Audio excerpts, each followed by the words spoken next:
Well, food and energy crisis aside, there's another very important issue that is very dear to the Indian administration's heart, particularly Prime Minister Modi, but also how the world community is now talking about it, and island nations have been talking about it for a very long time, such as yours, which is climate change. How do you see the G20 really cope with and tackle to ensure mitigating the impacts of climate change? Again, I must emphasize the vulnerability of island state like Mauritius.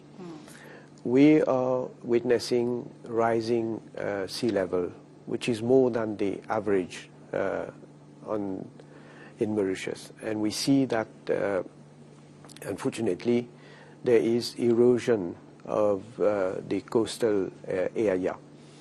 And knowing that Mauritius is a touristic destination, you see how it really is endangering that sector. But apart from that, we are subject to cyclones every year, and now we see that the cyclones are becoming even stronger and stronger.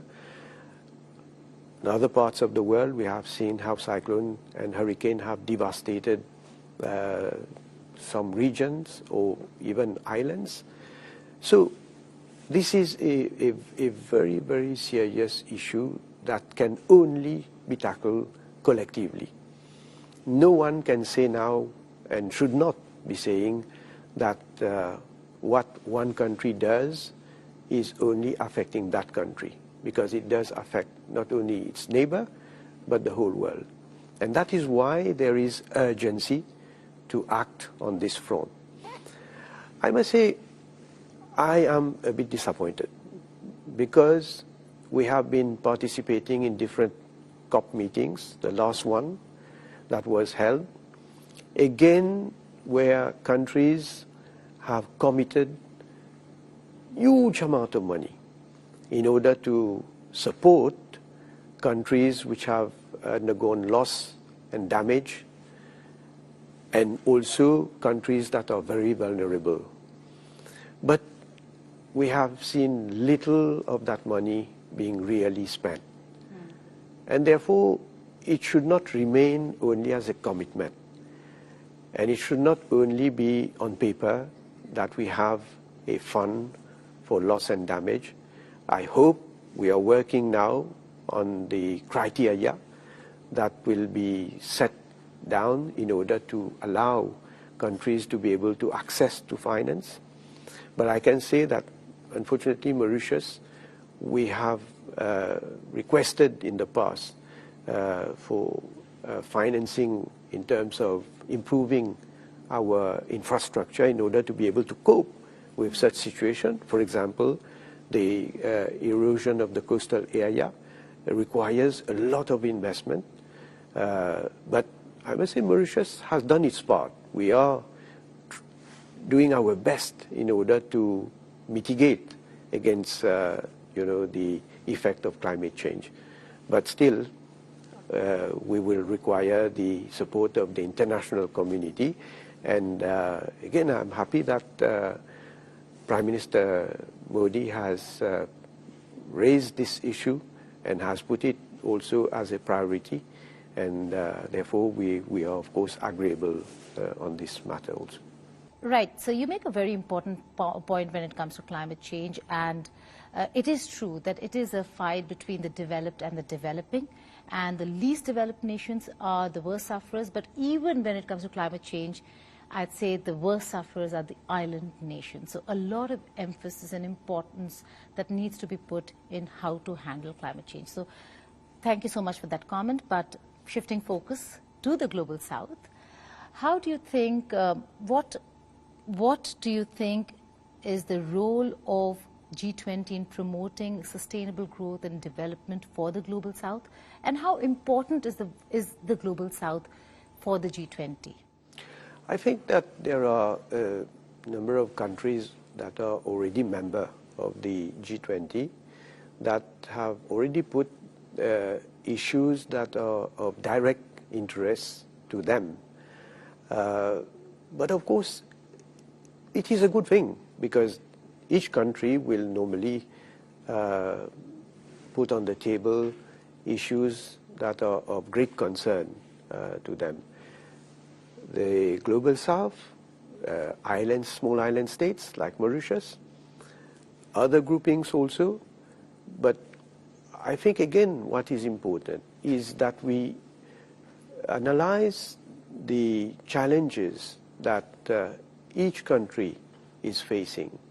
And then, of course, we have to prioritize on how we're going to address those issues, but then we must at least give consideration to each and every one, because this is the purpose of getting together, having meetings to discuss and debate, and then to take decisions. But the decisions also, again, as I say it, I make it as a parallel to the issue of funding for the small island states in terms of facing climate change. There must be concrete measures that are taken that will address those concerns for each and every country, whether they are a member of a group or a community.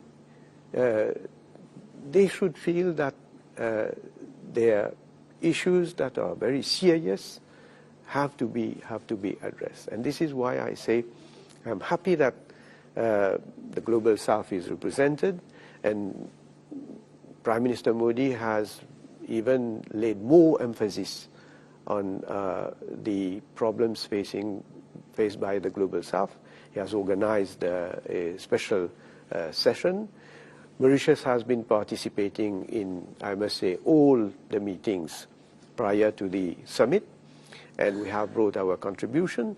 And of course, I'm happy that as the head of government, I will be voicing the views of not only of Mauritius, but also of small island states, and of course of Africa as well. Right. But Prime Minister, sir, these are very important areas that they've looked into. But all that will boil down to what is it that is going to be at the end, at the culmination of the summit, which is a joint communique. Now, we've seen the Russia-Ukraine war becoming a matter of contention. How do you see that deadlock really end? Can there be consensus within the G20 on the Ukraine war or many other objections that other countries have raised? Can there be a consensus that can be formed? Let us first of all take stock of what has happened in Ukraine. I think both Russia and Ukraine have suffered great loss in terms of people, in terms of affecting their own economy, and in terms of the ongoing conflict that is very detrimental to both of them. Now, this is also affecting the whole world. As I say, there is a disruption in terms of the production of commodities. Prices of energy have been going up. In certain countries in Africa, they will not be able to import wheat, for example. And therefore, we need to draw lessons from this. India, for example, I know India has very good relationship with both Russia and Ukraine.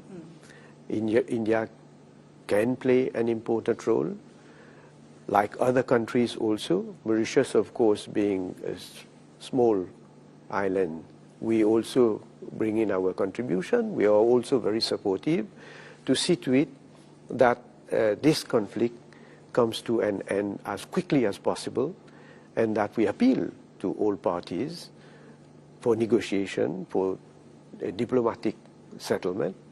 And this, I think, will be interest of each and every one. I know it is easier said than put into practice. It is a conflict that is going on for now. I think people thought that, it would end soon, but unfortunately, I see that it is in fact escalating. And Therefore, there is an urgent need for everyone to try to put in every effort that is possible so that this conflict comes to an end.